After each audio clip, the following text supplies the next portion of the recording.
خبر شامل کرتے ہیں شہر قائد سے، جہاں کراچی سے ہمارے نمائندے جاوید محمود ارائیں کی رپورٹ کے مطابق تھانہ کرنگی پولیس کی کارروائی۔ کرنگی میں خود کو صحافی ظاہر کرنے والا جعل ساز ملزم گرفتار۔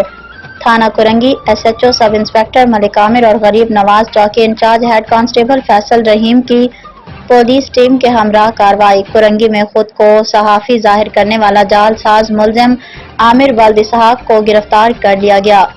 پولیس حکام کے مطابق جعل ساز ملزم عامر ولد اسحاق خود کو صحافی نمائندہ ظاہر کرتا تھا، جبکہ ملزم سرکاری افسران کے ساتھ تصاویریں بنوا کر لوگوں کو بلیک میل کرتا تھا۔ تھانہ کرنگی ہیڈ محرر ثاقب کے مطابق گرفتار ملزم پولیس افسران کا نام استعمال کر کے لوگوں کو دھمکاتا تھا، سرکاری افسران کے نام پر جرائم پیشہ ملزمان کی سرپرستی کرتا تھا۔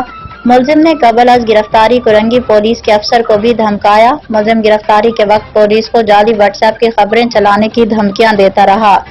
کرنگی پولیس نے ملزم کے خلاف تھانہ کرنگی میں مقدمہ درج کر دیا۔